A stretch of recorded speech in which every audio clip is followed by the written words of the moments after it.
Welcome back to another episode of the Coffee, Commerce, and Catechesis podcast. Join us on our journey to learn more about the Christian faith and how we can live it out in our modern world.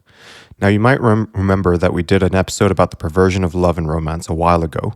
We discussed the state of dating in our modern technology-driven world, but today is about hope. So we're chatting with Taylor O'Brien, founder of Candid Dating. Over to you, Travis. Thanks, Rigel, and thanks everyone for tuning in for another episode of Coffee, Commerce, and Catechesis. We are calling this episode Let's Be Candid, about Valentine's Day, a bit of a play on words. You guys will find out why as you listen. And as always, we'll frame the conversation with a quote or passage from somebody else. Today, I'm drawing upon the writing of a gentleman by the name of Sean Fitzpatrick, and he wrote as follows. As it stands, Valentine's Day has been boiled down to roses, chocolates, cupids, and romance, sensualism and consumerism, sugared over with some classical philanthropic platitudes. The spiritual element has been lost. As can be seen in other holy days, the things the church has established as upright are the things the world turns upside down. The dark powers, in a startling balance of cunning and confidence, turn holy days into silly and specious holidays. Instead of Easter commemorating the most significant event in human history, it is about a pastel bunny. Instead of Halloween commemorating the triumph of life over death, it is now about the triumph of death over life. Instead of Christmas commemorating peace, it is now about pressure. Instead of St. Patrick's Day commemorating the faith of the Irish, it is now about the thirst of the Irish. And instead of Valentine's Day commemorating the patron saint of love, it is now about the patron saint of greeting cards. So I think that's a helpful quote, and even I bet you could probably change the patron saint of greeting cards and insert a whole bunch of other things instead of greeting cards there to speak to what Valentine's Day has probably become in our modern Western culture. But hopefully there's hope that it doesn't have to be this way. And to have that conversation with us, we're joined by Taylor O'Brien, who is the co-founder and CEO of Candid, a digitally enabled dating service for Catholic Christians. Taylor and her team have created a virtual dating platform exclusively for Catholic singles designed to bring intentionality back into the world of dating and to give singles an alternative to modern swiping apps. So Taylor, thank you so much for joining us. Thank you for having me. So, let's start off maybe with a little bit more about yourself. Tell us a little bit about. I think you're a Texan, but tell us the story. Who is Taylor O'Brien? Yeah, thank you for that. I am a Texan, born and raised here in the Dallas-Fort Worth area. My parents were both teachers. My dad was a coach, so we grew up very much like athletics. Our background was kind of our thing, like the way our world turned. Family, faith, and football. And so I'm very comfortable there. I went to college actually and did recruiting and football operations. So that's kind of my background in my career. My dad was a convert after 20 years of marriage to my mom. So growing up, my mom's side was big Irish Catholic family. And then my dad, I got to watch his conversion pretty much over the course of my life. So that was really, really special, really impactful to be able to see his faith journey. And graduated college and moved back here, back to the DFW area, and continued my my career in athletics. And I actually was engaged to a guy out of college, my college boyfriend, and shortly into planning that, realized he was not the man God had for me. And going through that breakup, I guess, I really felt called to go make the Catholic friends that I had never really had, just because we did grow up in public schools and kind of a secular environment. Although our faith was always at the forefront, we never missed Mass on Sunday. We were a very Catholic family and a very Protestant. I don't know what the word would be, but just like that. That's how we grew up around that. And so I was really yearning after that breakup to just like be surrounded by people who could understand me and my heart and like where my worldview came from. And so I started an Instagram page. This was during COVID times, so everything was pretty shut down. Started an Instagram page just to connect with other Catholic single women and women in particular. And that's kind of what sparked our Candid journey, because I quickly realized that the Catholic dating scene there was a lot of pressure, and it was very, it wasn't broken. I shouldn't say broken, but there was just a lot of like quirks that we have in the Catholic community and the way that we date. And so these were all coming up with those girlfriends and as we were talking. And so that's how Candid started. When I say we, my friends and I wanted to make it fun, give a lighthearted touch to meeting other people. So we hosted our first speed dating event. Is there a story behind the name Candid? Yes. Candid comes from that Instagram page that I created, was called Candid Communion. I didn't necessarily feel like, when you create something like that, I knew it wasn't about, like, it wasn't going to be me, like a Taylor page, but I didn't know exactly what it was going to be yet. I do know that it was during COVID times, and so things were very polarizing, and I felt like people were very you're very much one side of the aisle or the other. And so Candid was just kind of what came to me in prayer that fit of like everything that we do on this page is going to be authentically candid. Like it will be our thoughts and it won't be necessarily super polished or super filtered. It will just be like people having genuine candid connection. And so that's how Candid Communion got its name. And then Candid Dating was just a transfer over of that. Awesome. And maybe for the benefit of some of our listeners, because we have non-Catholic listeners in addition to Catholic listeners, and so I think maybe by way of a bit of an education for non-Catholics, I think the reason that there's a lot of reasons that we could say dating as Catholics might be different from even other Christian traditions, and certainly from the secular world, is largely, I think, surrounding the fact that Catholics look at marriage as a sacrament and a vocation. And those are big Catholic words that people, non-Catholics, will associate with Catholics and stuff. But I think it's a huge underlying factor. I think if you are single and a Catholic, because trying to discern, okay, am I called to maybe the religious life? Am I called to serve God in that way, which would, for most people, would mean committing to a life of celibacy?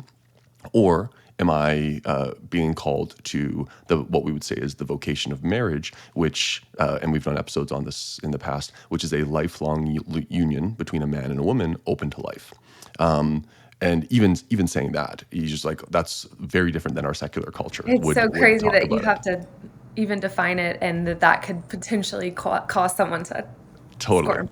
Yeah. Totally. That's exactly it. And yet here we are. And so, if you're listening, you didn't know that, now you have maybe a better understanding of, what it is that we Catholics think about when it comes to entering into a relationship that is, because it is geared towards marriage, and marriage is a vocation, it's a calling. So Taylor, I'm curious, when you started having these ideas surrounding what has now become a technology business, a technology-enabled business that you're building and stuff. Were you doing it in the hopes of you yourself potentially finding like that person, or was that like kind of a secondary factor? Was it more just, I guess, an idea for you were in maybe a broken place in your life and stuff, and looking for some sort of support? What exactly was the motivation for you to start it intentionally at that time? Yeah, thanks for asking. That's a great question. I think it's a little bit of both and. At that time, like I said, I had just gone through a breakup, and speaking to like how seriously we take dating as Catholics, that was actually the reason the engagement ended, was because he was not comfortable anymore raising his family in the church. So that was that, and that was not going to work for me, obviously, as you just explained how important it is, and how seriously we take marriage in the Catholic Church. And so I already knew that my vocation was marriage. And a lot of people around me, like we were all in the same boat. We knew that we were called to marriage, but we didn't, we just hadn't met that person yet. And I actually, at the time, had met my now husband, but I didn't know it. And so dating, from when I, left it way back when to when I was re-entering the dating world, it is supposed to be fun, and you're supposed to learn about yourself, about the other person, about how your faith intertwines with all of that. And it just had become so pressure-filled and so serious that if we all know that we're called to dating and we're called to marriage, that's great. We all know in the Catholic community that we are dating for marriage. So we all take it very seriously, right? We're all on the same page about that. So now that we're all on the same page about that, we should be able to enjoy one another. And we should be able to encounter each other in a fun, respectful, to start out lighthearted, not irresponsible, not in the way that the secular world would say casual, right? But we should be able to, now that we're in our safe place, in our little Catholic bubble, right? We should be able to date in a fun and exciting and explorative way. We're not sleeping together. We have sex after marriage. And so that's not a question, right? Of like, is this person going to, that whole conversation, you don't have to have it because we're all on the same page. And so Candid was just a way to reintroduce the art of conversation and the excitement and joy of experiencing the person across from you for the gift that they are. And I really found that as we started working on Candid and as this came to be, I was also like simultaneously parallel experiencing in my own life that I had just rebuilt my heart with Christ, right? Like I spent so much time in adoration and just like, to be honest, like broken in front of the Blessed Sacrament. And I said, Lord, put my heart back together in a way that it needs to be for the man that you will introduce me to, that will be my husband, and for you to love you in a rightly ordered way. And so as I was dating myself and felt the Lord calling me to like take my blinders off in like these really hard cut lines that I had, not my standards, not my expectations of a partner, but just like the way that I viewed dating as someone will walk into my life as a cookie cutter version of whatever I have like dreamt up. Like get rid of all that and just experience the man that I have in front of you in this moment, in this hour, in this coffee, in this lunch. And that I believe like shift in mindset is really why I was so open and ready to meet my husband when I met him, because that was, I think, the first date in my life that I ever sat down and said, okay, I'm going to go have lunch with this incredibly handsome man, and I'm just going to experience him and receive the gifts that he has to give, that God has given him, and share the gifts that God has given me to share with others, and then let that be what it is. And if another conversation comes from that, then we will take it step by step.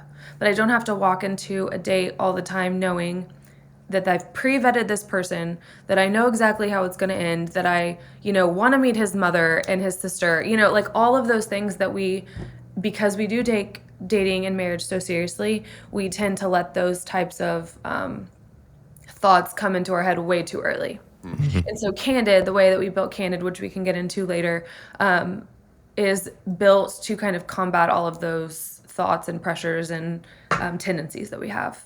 That's actually really interesting. There's something you mentioned in there that reminded me of a passage from St. Augustine's book, The Confessions, and he was actually making a comparison to I think it was how being far apart from God and then actually coming closer to Him, and then the difference between like suffering and happiness. Like you need to go through a period of suffering to enjoy the happiness, and then he compared it to like a betrothal. Like the reason we actually get engaged is almost like you're aspiring to this new life with this person, but you're not quite there yet, right? And so I think the modern dating world takes a lot of that out of the dating process. Like there's nothing to look forward to. There's what actually creates purpose and meaning and fulfillment in a relationship is completely eliminated out of the equation.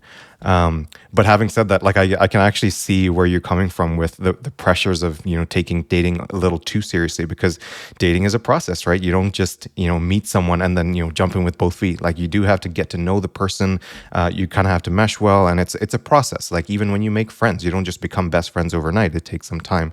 Right. Yeah, so maybe walk us a little bit through the process that you go through at Candid Dating. Like, what do you teach people? Yeah, absolutely.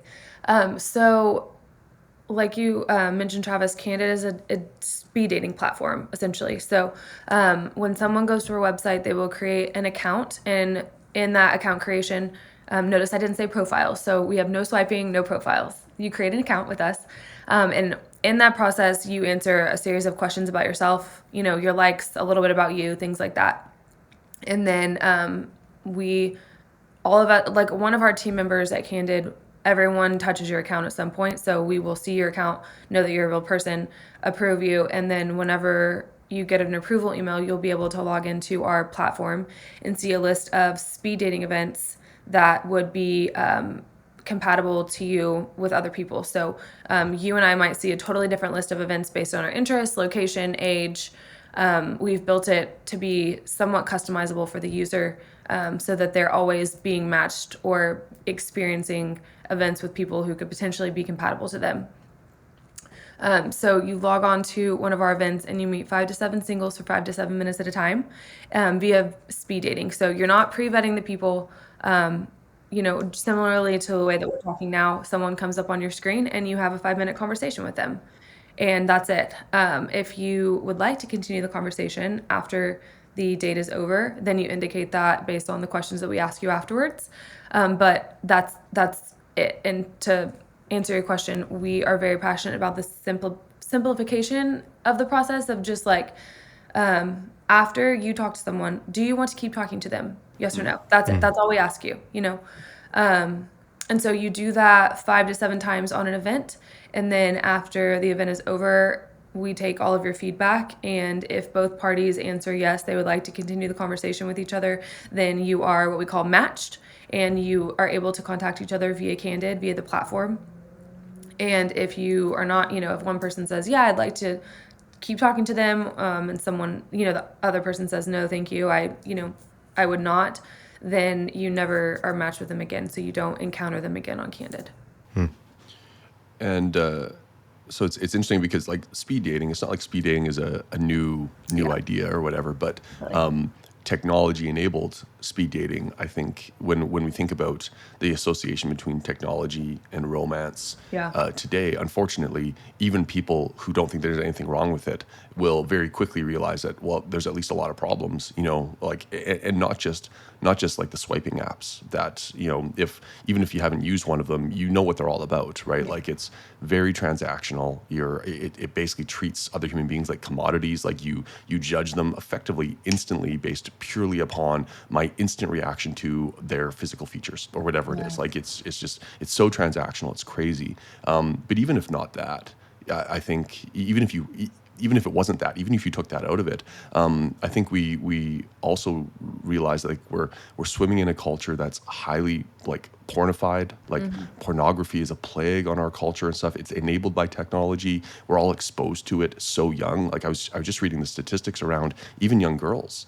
I think it's something like 60% of adolescent girls have seen hardcore pornography by the time they're like 15 or 16. I don't know if this is in the US or Canada, but you just realize that and you're like, man, this is what technology is doing to the world of dating. Yeah. And so that's the culture that we're in, and obviously you're trying to do something very, very different at Candid, but it does mean doing something very, very different, clearly. So I don't know, Taylor, do you have any background surrounding?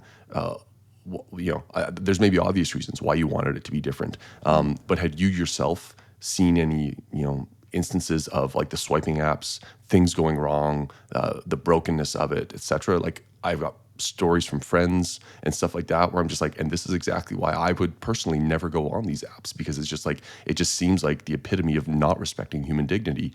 But I also know that a lot of people, without even thinking about it, got into the apps and stuff, and then it becomes a way of almost like the only way that you would ever meet somebody. So just curious for you, like, did you have any personal experience from friends or whatever that made you, when thinking about what has now become Candid, you didn't want it to be what the prevailing way of using technology in the dating world is today?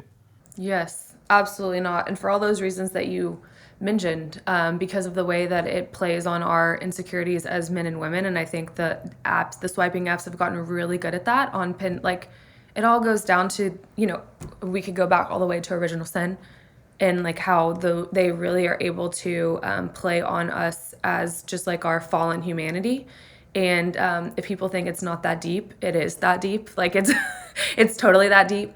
But I downloaded those apps. I think I had like 2 of them, and I downloaded them, and immediately, like just from first use, I was like, this just doesn't feel like what I want. It doesn't feel natural necessarily, right? Like I felt very judged Like, I was just hoping that a man, when you think about it out loud, right? Like, Taylor, what am I doing right now? I'm hoping that a man sees my picture and thinks that I'm worth a text back or a message.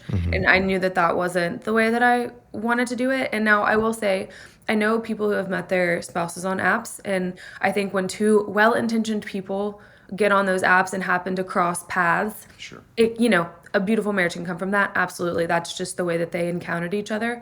But that's just not the majority of the case. And then, so what are the rest? The other 99% of us are there swiping all day, every day, getting those dopamine hits or waiting, for that attention to come, or men like just swiping to see how many people, how many matches they could get in a day. So, and we both have our fault, men and women, we both have our faults there. And And I don't think it serves either one very well at all. Like, I think no. it feeds on the weaknesses of both men and women. Exactly. Yeah, exactly. And so with Candid, it really came from the first speed dating event that we hosted. And the intention there was simply to get everyone in a room together and show Catholic singles that they're not alone in dating. Because I think, especially depending on where you live, it can feel very isolating. Like you're the only one looking for a spouse, and there's no match for me of the opposite sex out there because I'm so isolated in my town or in my parish, or, there's not a lively young adults group or whatever.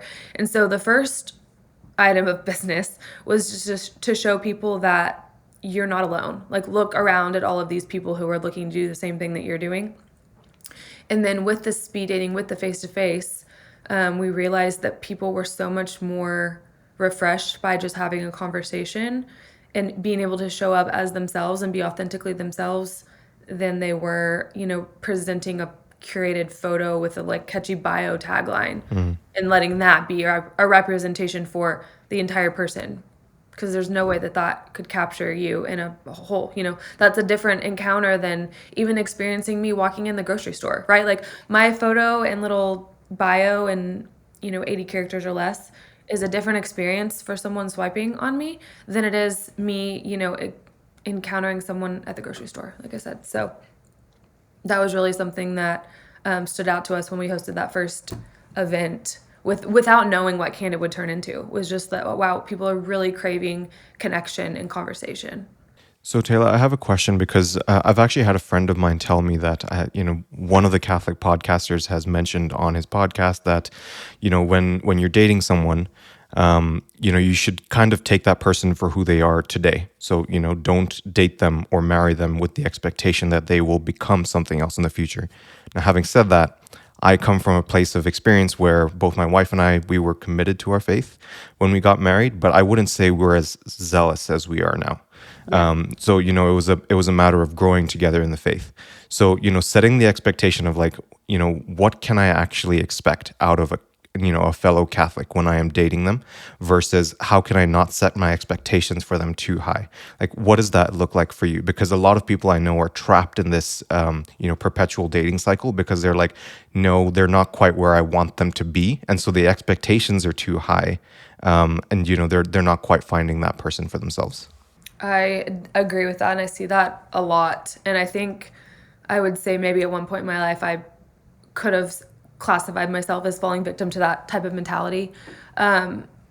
Personally, from my experience, like I go back to my dad, right? Like, not everyone's case has to be that dramatic, but it just, not even speaking for the faith, but just like as a man, right? Like my dad is different as who he is as my dad today than he was when my mom and him went on their first date.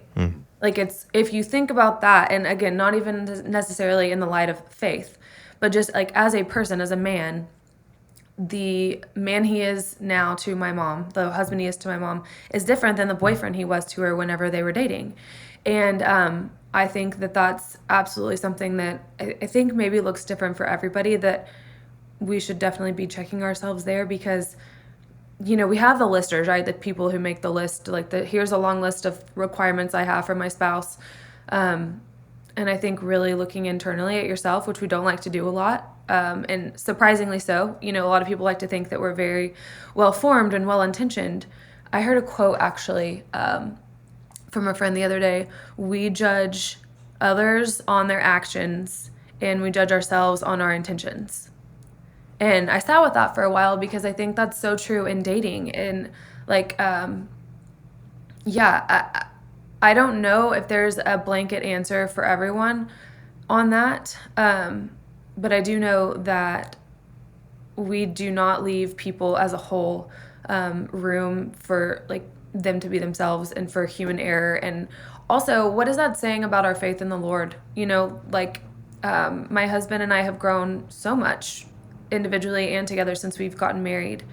And if he was to hold me to some of the tendencies I had when I was, his girlfriend, or some of the flaws that I had, and I wasn't totally polished, or maybe was selfish in some areas, right? Like the grace and understanding that he had for me, and knowing that I was a good, faithful person who was always going to strive to be better for God and for him and for, our relationship.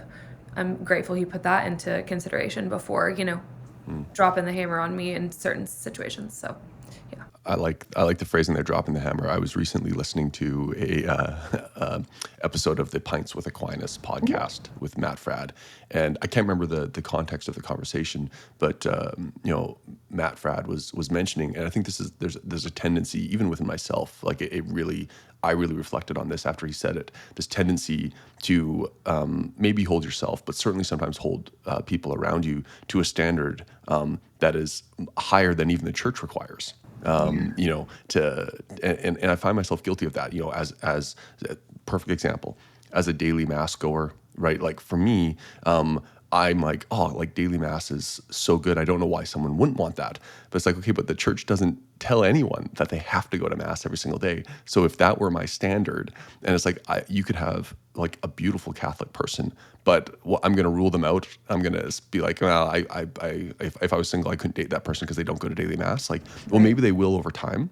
And even if they don't, like, what standard are you holding? Like, I think there's something there. There's a tendency maybe that, especially those of us who are like myself, like perfectionist Yeah. type A personalities, where you set this list and it's like, Present. yeah, totally. And I think, that's, if not caught and checked, I mean, that can even lead to, not loving this other person, right? Like, yeah, I think we have to be aware of that. It's funny. Just last week, my wife met with her spiritual director, and we've just recently done the personality assessment where you figure out if you're like choleric, melancholic, phlegmatic, or whatever. And it was kind of eye-opening in some respects for me to be like, oh, this helps me understand my wife so much better. But I guarantee if I was to go back and have constructed a list before I met my wife or whatever of all the things, there's a bunch of things in there that's like, oh, she doesn't do that, she doesn't do that, she doesn't do that. I possibly would have ruled her out as a potential option out of hand, which is silly because like I can't imagine life without her now. Right. And it's just there's something there that I think for all of us, we want to be intentional, of course, and take it seriously, but also, not take it too seriously, maybe, right? And just be, yeah, I don't know. I think there's something there that we need to consider if you yourself are listening to this and you are a single Catholic. Trying to find that balance between, yes, intentionality, but not impossibly high standards. I also think there's a missed opportunity in ways, because marriage, for those who are married and who take it seriously as a vocation, we know that it's about growth, not just for Yeah. yourself, but for the couple, right? And so if you're trying to look for the perfect person, like you're limiting the opportunity for growth that there is, right? And we know that God works in wondrous ways. So even if you are like your parents are actually a great example, Taylor. Like your mom was the Catholic, your dad only converted 20 years into the marriage. Like, if she had ruled him out just because he wasn't necessarily Catholic, even, which is what a lot of Catholics are looking for, then, they wouldn't have the marriage that they have today. She wouldn't have had the opportunity to have him, convert into the Catholic faith. Like, I think that's a beautiful thing. So, just at least seeing the opportunity for faith, for, growth as a couple in the person that you're dating, just, recognizing the opportunity for you to, even evangelize them in a certain way to like reveal the truth that you have discovered for yourself to them, and letting them reveal that truth to you as well. There's a lot of opportunity for mutual growth, which is the beautiful thing about the vocation of marriage, right? Totally. Yeah. I can't echo what you're saying enough. And it's so true and beautiful. And I mean, just like you said, the perfect person doesn't exist. And the list that we like to make or the requirements that we put on someone. Like I remember when I was praying about it was during our engagement, and like you said, engagement is like a purification process in so many ways. We like have glamorized it online, and I mean, not to say that you should share every hard part about your life or whatever. Some things shouldn't be shown, but it's hard to see that, I think, in the media age that we live in. And had this really intimate moment in prayer and adoration before we got married, and there was something that I guess my husband and I were now husband had been praying about, and I would say that I was like the very strict, like in line, A to B, B to C, and it was so clear. And God said to me, stop holding him accountable for something that I have not revealed to his heart yet. Like, stop holding him accountable to something I've shared with you, but it is not yet his, Wow. and I haven't invited him into that yet. And you don't know what I can, how I can do this. And I think I've seen that so many times over the course of our marriage, even, and we're about to celebrate 3 years. So we're about to start year 4. So we're really fresh into this. But there's so many things that you think like, Lord, if you would just show him this, or me, even if, Logan would be talking about me, like show them this. And then once they're there, then we can move on to the next thing or whatever.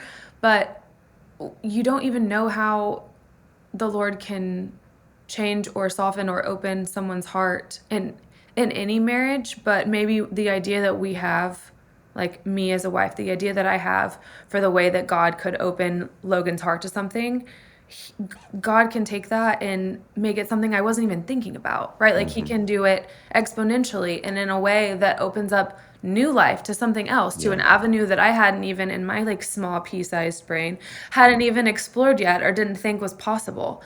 And so when we limit God to those, when we put God in the boundaries that we have from our limited human experience, right? Like we are closing ourselves off to something that we might not even know.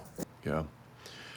Taylor, I would love to hear how it is that you went from just having this idea because of chatting with your friends and being like in a place of heartbreak or whatever, to being an entrepreneur and starting a business, because those things don't necessarily logically follow, right? For some people they do, but I think most people go through heartbreak at some point in their life, and most people don't start a business ultimately as a result of it. So walk us through sort of like what that looked like. How did you go from how this started to where you've gotten to today, and that will eventually lead us, I think, to the experience that you and your team recently had at the Seek conference. But how did this start? Like, why did you become an entrepreneur as a result of this whole thing? Yeah, thank you. Great question. I laugh still because, like I said, my background is football operations. Like this was not my path. But whenever the Lord puts you through a situation or an experience like the one that I had gone through, I mean, it truly changed my life. It was the most beautiful suffering I've ever had the honor of entering into with our Lord, was that heartbreak. And so it's been kind of a period of a journey, but once, like I said, once we had that event, and it was just the first speed dating event that we had, was just to prove to everyone that like the opposite sex is there. That's truly all it was. But then whenever people started coming to us with their stories and like, I really enjoyed this, it allowed me to be myself, or, hey, I had been out of the dating game for a while and this allowed me to build some confidence back up. Like, right, I can have a conversation with a man or woman, and I'm confident in that. We saw the fruits that could have, that could come from that.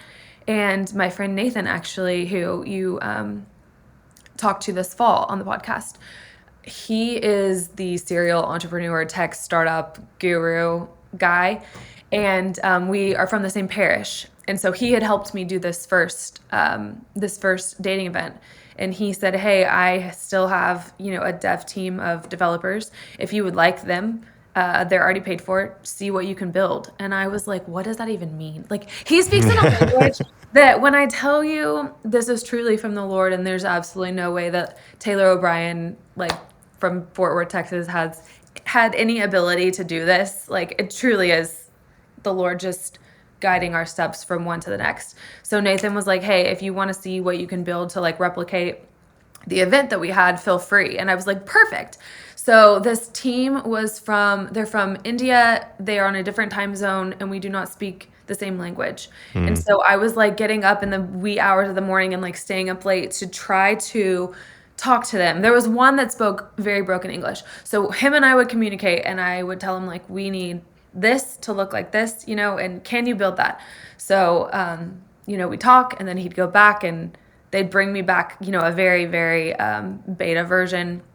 Anyway, we did that for 2 years Wow. because it was just like I said, they had already been paid for, and so there wasn't necessarily a rush, but also Nathan and Mariana were getting married at that time, which they met actually from that first dating event. I don't know if y'all talked about. No, we I don't didn't. think we'll That's talk about interesting. that now that we're thinking back. I can tell you that story too. They got married. My husband and I got married, and so it was just a very slow building process. So I guess in those, wee hours of the morning and late into the night, that I guess you could say is where I became an entrepreneur. Because it just wasn't, it was kind of by accident, but also I did feel a deep call from the Lord to like, don't dismiss this, like, please keep going. And as long as they kept calling me back, I told myself I was going to keep trying to, build. And there was one day I was sweeping the floor in our like little rent house right after we got married. I remember it perfectly. And I was so mad because I was like, Lord, I haven't heard from these guys in like 3 months. And I spent so much time and effort trying to build something in another language, like that I had no idea how to direct them to do. I don't know the words that they're using. I had to Google it all or call Nathan. And like, it was just really hard. And like, why did you have me why did I do that if nothing was going to come from it? And in that moment, like it was so crazy. And in that moment, my phone, like I got my little Slack message, which Slack is a whole other thing. If the rest of the world uses Slack, us in education, just different languages. Anyway, I got a Slack message and they were like, hey, we're done. Like, we're done. It's built. Here's your beta. Like, go test it for us and let us know what you think. And that's when I was like, oh no, there's something here. So I would say over that period is when I felt kind of the call to do that. But also my personality, I would say I love doing little side projects.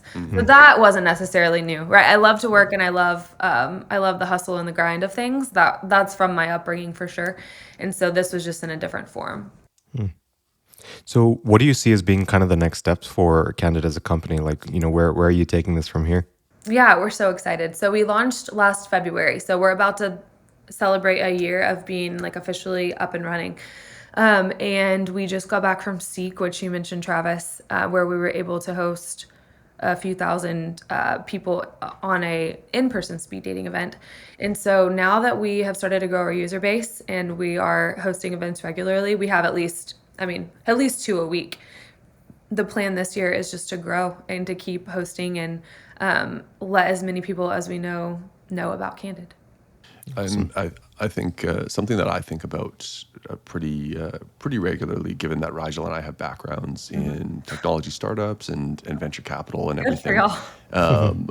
Yeah. It's awesome. It's so awesome. Well, it's awesome, but then it's like there's the reality, like anything I think in our culture, is like all the awesome things have to be balanced with like the awful things or the people Yeah. with bad motivations or the people that take it to extremes as opposed to like checking it, and then that leads to disrespecting human dignity and using people as means rather than ends and stuff.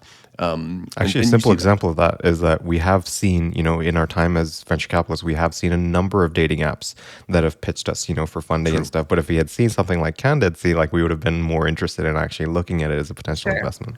That's true. That you're right. I've actually dismissed most of those out of my brain just because as we would sit through those pitches, I'd just be like, this is just another thing that's like I don't want to use the word weaponizing, but it's just like it's capitalizing on our fallen nature in just a different way, kind of. Not to say that those entrepreneurs intended to do that necessarily. Most of them are just swimming in this culture where that's normalized. But one thing I find myself thinking about a lot as someone that's really committed to trying to live my faith, but then also be in the world of business and everything, which is for better or for worse my background, and maybe where I have some expertise is how can we take things that the secular world has co-opted or even potentially corrupted and like Catholicize them, Yeah. purify them, make them better, which is exactly what you're doing, I think, here with Candid. It's like, okay, we can use technology for sure as a tool, and it can lead us to a lot of bad places, but it need not necessarily lead us there, right? Like it could be used to facilitate good things if we do so intentionally. And that I think is one of the things that I find most interesting about what you're doing is I think most people would be like, technology plus dating equals bad things. Yeah. Like, I think most people, even who is using it, is like the outcomes are probably not the best. Right. But there's no reason it has to be that way. And I think you're kind of proving through what you're doing that if done with the right motivations, if done grounded in the truth, I think it can lead to beautiful things. And I'm certain if you haven't already, you will hear a story at some point about, well, I guess Nathan, maybe this is a good chance for you to tell us the story about Nathan, who met his now wife at this first event. Like, I don't know, how did that happen? Yeah. Well, so Nathan, like I said, Nathan had been helping me build this. And when we were going to host this event, we took signups on a Google Doc. Like, it was super low key and not anything fancy or polished. And actually my now husband came over, and we were going through all the names. So the way that we did that first event was we matched people, like we put people in groups based on their location, age, interest, whatever, kind of like what we do now on Candid. And he if you know Nathan, he's always like running algorithms, and like he's such a data guy, he's such a tech guy, that's just him. And so he was helping me go through all of these names, and he like got down, he figured out some way to sort everything to where he landed on Mariana's card, and like she was the only one that fit his like pattern, I guess. And he is like, I think that I've seen this girl before, and I'm definitely going to ask her out. And I was like, okay, well, we can make sure you're in the same group on the event, but our numbers, this was like 3 days before the event. I was like, our numbers are set. Like, we need you and her. So you can just be matched on the event. And he was like, no, I think I'm going to ask her out like today.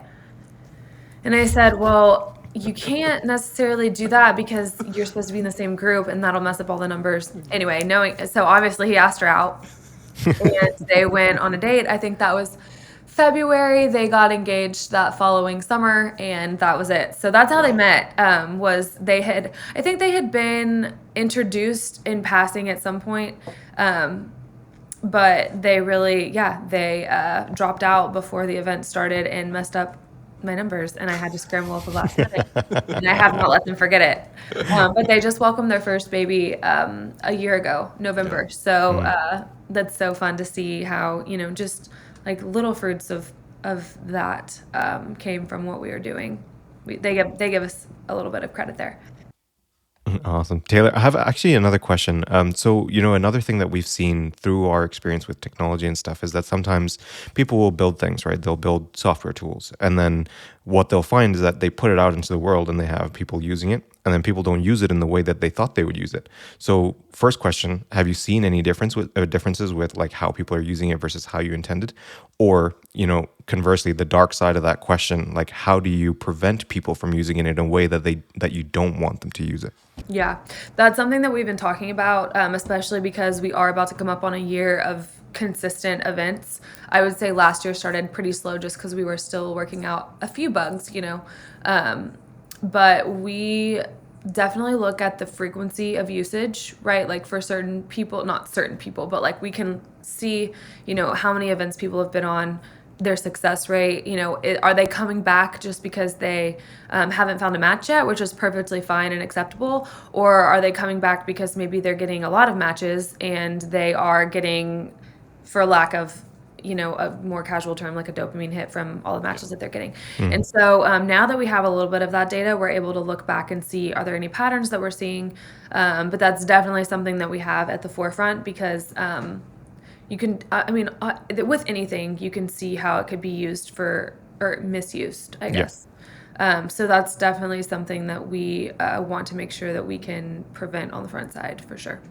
And maybe sort of piggybacking off of that question, because I think it's an interesting one. Just to think about. I'm sure are ways that people might come in even with good intentions, and then while they're using it, their intentions change or whatever. Or you could have people that are interacting with any technology or whatever who have malicious intentions right from the Right. beginning. And of course, you're trying to prevent those people from getting into it. And you said that at some point, everyone who creates an account, not a profile, everyone who creates an account, Thank you. they get there's like a touch point where someone will be vetting them insofar as it's possible and stuff. So that's really encouraging to hear. I think it gives you guys maybe quality control isn't the right terminology, but Sure. some measure of vetting so that you don't get the people who are explicitly coming to this as just another option for me to get an ego boost or whatever, or whatever intentions they might have. Um, I guess related to that, where do you guys see Candid going in the future in terms of plans for what's next? Obviously, what you guys did at Seek is a big deal. Thousands of people doing like an in-person thing. That sounds like probably a lot of chaos also for you guys to have managed, but It was. probably good learnings there too. It was good. But thousands of people that's a lot of people, which would indicate that there's probably demand for what you guys are doing and stuff. So how does that make you think about plans for the future and what's coming next for Candid? Yeah, it was really encouraging just to see that many people in person because we can see them virtually, right? Like we can see everyone and see them on their dates and stuff. By the way, not physically, like we can't like tap into your video date if there's confusion there. But to be able to see people getting excited about dating, excited about breaking down like what is it that we're actually doing. We are encountering another human heart. That's what we're doing. That's all we did on the speed dating event that we did in person, and then being able to show people that that's translating to what we're doing on Candid. Truly, our goal this year, aside from like if you want to get like super technical, we're gonna have to do some fundraising, but giving Candid to as many people as we can and spreading the word, because the more people that are on Candid, the more successful people can be, because the more experience they can get with talking to people on events or just the better odds that they have to meet someone. And so this year we have something coming up in the spring, which we're really excited about. It's another in-person event. We've gotten several requests for in-person events, and that's something that we're seriously praying about. Like, what is our capacity right now? Because right now we all have full-time jobs. Right. Canada's totally being run like on the side, not really on the side, but you know how these Yeah. things go. And so looking at either feeling the demand for like these in-person events that are kind of a sub product of Candid Dating, and then inviting people into the platform. We have some formation that's coming this year that we're really excited about, something that we did at the booth at Seek once we saw that there was a real need, especially with this generation. Like Seek is mostly college kids. Yeah. Yeah. And we were finding that a lot of them, especially the men, like at first conversation, they have this crippling fear of rejection. Yes. And it's really rampant in this specific generation. And so they'd rather just not even put themselves like in the game. And we saw that, and that was really sad.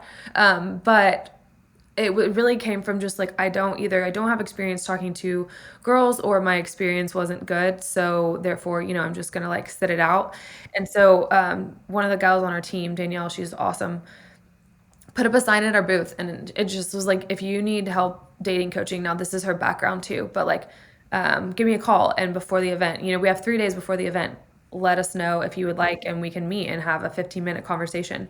And she, from the time she put that sign up, she did not stop meeting with men and Wow. women Wow. for just some like dating tips and advice and coaching. And Wow. so that's definitely something that we had on the list of things that we might be bringing in 2025. But after seeing the demand for that, definitely solidified that there's a way that we can help these people date better and date well, and then put them in an experience and put them on an event to actually do it, like to play it out. So excited about all of those things.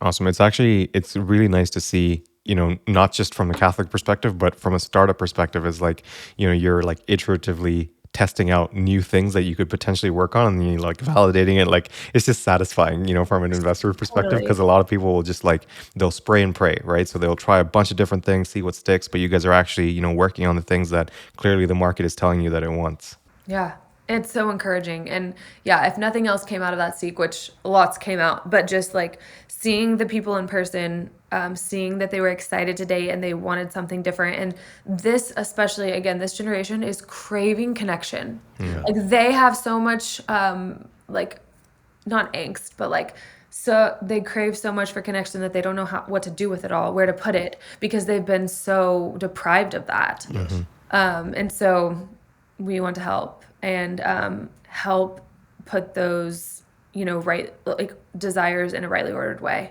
Yeah.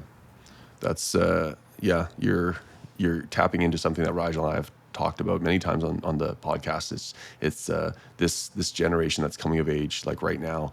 They're digital natives for one, and so like they don't know a world where technology wasn't instantly accessible in their pockets effectively. I see it in my nephews and everything, and it's I've become addicted to technology too, but I remember a time where it wasn't even an option. Yeah. Right. I can at Yeah. least think about that, and university students today, I teach in several universities. I see like it's just different for them. And, there's some good things about that. There's also some obviously not good things about that. And to hear you, Taylor, say, especially for young men who, struggle just to put themselves in a position where they could be rejected, doing what, for me, it's like there was no option. Like when I was growing up, if I thought a girl was cute, it's like, I'm probably going to embarrass myself. Yeah. But there's no other option. I just have to do it. And that's also a good life skill. I Right? was about to say it's a rite of passage in so many ways, Yeah. and like in the best way. Yeah. Because like to think, and this is what we were talking, and we can also, I know we're talking about men, but we could also talk about the women. And I didn't mean to cut you off, Travis, but the experience of that and just like letting the guys know that, hey, this is a good thing, and if you think you're just going to walk up to the first woman that you walk up and talk to is going to end up being your wife, you're sadly mistaken. So you better learn how to talk to a woman before you meet her. Yeah. Yeah. But Yeah. please continue. I'm sorry. No, that's I think you're spot on. It is a rite of passage, and I can think about the ways that in my life I use this like the fear of rejection, but like if you're you said you're maybe going to be raising money, like people are probably going to say no. And if you don't have an ability to hear no in other settings, it's going to be pretty hard for you when you're asking people to write you a check for the business that you're building, or when you're applying for jobs, or whatever it is. Like it is, I think it's a rite of passage. And for many young people, this is a way that you develop a skill set that then you carry with you throughout your entire life. So fascinating that you were finding that there's almost like a longing for that alone, whether it's this coaching or whatever. That's sad to hear, but also like, okay, but if there's a problem, there's also a solution to the problem, right? And that's such a cool thing. Maybe before we bring the conversation to a close, something I think might be fun. If you're listening to this and you are a person that's committed to your faith, and you're single and you're feeling called to the vocation of marriage or whatever, or maybe you're uncertain, or maybe you've gone through like a period of heartbreak in your own life, or maybe you've witnessed, because we live in a culture where divorce is just rampant, and the breakdown of families is just everywhere around us. Maybe you're like, what, I would like to be married, but I've got no evidence that I can find that this is a good thing. Maybe I'm going to ask both Rigel, you and Taylor. You're both married. You're living Catholic lives. What would be your best sales pitch, as it were, for the vocation of marriage, to anyone who might be listening? Maybe Rigel, I'll start with you. What would be your best sales pitch? I would say my best sales pitch is that the world does a poor job of telling you just how fulfilling marriage is. Whatever you see in the movies, whatever you might hear from your friends, it doesn't do justice to the experience of having someone who is truly your life partner, who is equally committed to the faith, who you can share all of your being with. And then, through that love, you're able to procreate and actually create a person who represents that love that you share. Like the profoundness of it, the beauty of it, no one really tells you about until you actually go through it. And I don't think words can do it justice anyway. That's beautiful. You How about nailed you, it. Taylor? What would be your sales spiel, as it were, for the vocation of marriage? I don't know if I can say it quite as eloquently as that. I would say if you're listening to this, then you're, like you said, probably a person of faith, which means that you believe in God and creation. And again, as Catholics, we believe you either go to the religious life or marriage. And to experience life in the fullest way, I think, is to do it with the intention of like things being good and holy and rightly ordered. And the image we get of marriage is none of those things in the secular world, especially the rightly ordered. And this is what I always tell people about like the sex before marriage thing, right? Like God created sex to be such a good and holy thing, so holy that it brings another life. And to experience that to the fullest, we are to do it with our life partner after sacrament of marriage. And so just like that with marriage, in order to, not saying that if you don't get married you're not experiencing life in a beautiful way, but it just adds to the beauty of what life can be. And we also get this image in the secular life of like self-fulfillment, and like if there's no pain and suffering then my life is great. Yeah. And that's so shallow. Yes. Yeah. Because without I mean, and I know people, this quote is probably used all the time, but like without Good Friday there's no Easter Sunday. And so to think that we'll go without suffering is silly and selfish, quite frankly. But to be able to enter into that with someone, like you said, Rigel, who's your life partner, who you're called to be with, who is called to sanctify you, right? Like at the end of the day, they're there to lead you to heaven, and you them. And so to experience anything less than that, I wouldn't want that. Yeah. Yeah. And I'll just toss in, I think, Please. for to build on what you both said. I think if you're going purely based upon what you see in the movies, and even like what comes out of most universities or whatever, they're either lying to you explicitly or they don't know what they're talking about. And if you don't think that's true, we did an episode last summer, in the summer of 2014, with Dr. Brad 2024. Wilcox. 2024, yeah. I always do that. I don't know why. I skip a decade. It's crazy. I don't Okay, know it was why I do that. yesterday. It was like 2 years ago. So in the summer of 2024, with Dr. Brad Wilcox, who's at the University of Virginia, and he released a book last year surrounding the benefits of marriage.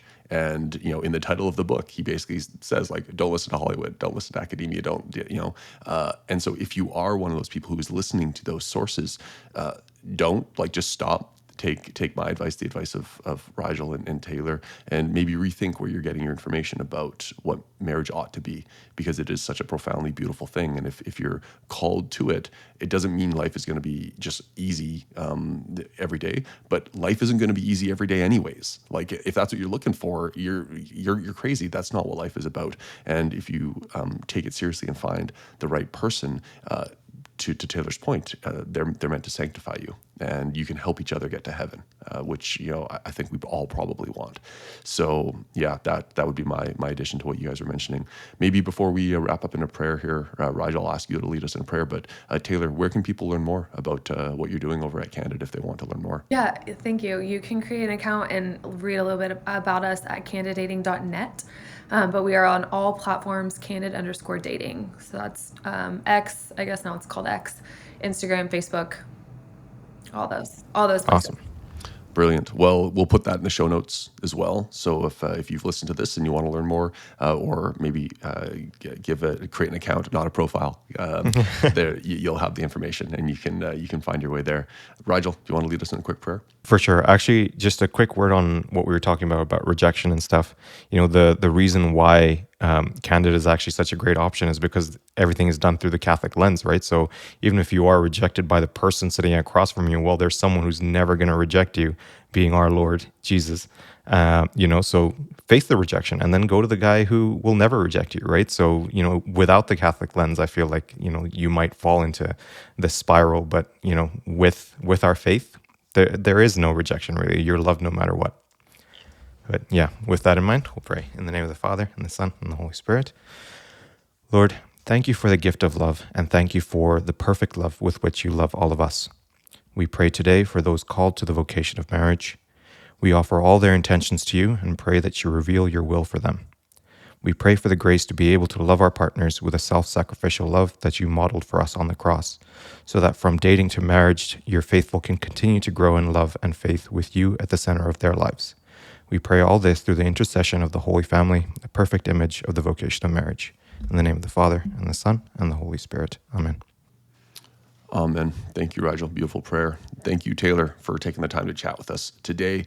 We wish you, you and your team, nothing but the best success, building hopefully on, the many thousands of people that were going through the Candid experience at Seek. We'll be following the story, and we will be praying for you, for your husband, and for the team as you guys try to help reclaim. I'll use that terminology, reclaim for Christ the idea of dating in a world that seems to have forgotten what this is all about. So thank you for your work. We'll be following along. Thank you to all of you if you've tuned in and listened. This has been another episode of Coffee, Commerce, and Catechesis. God bless you all. God bless.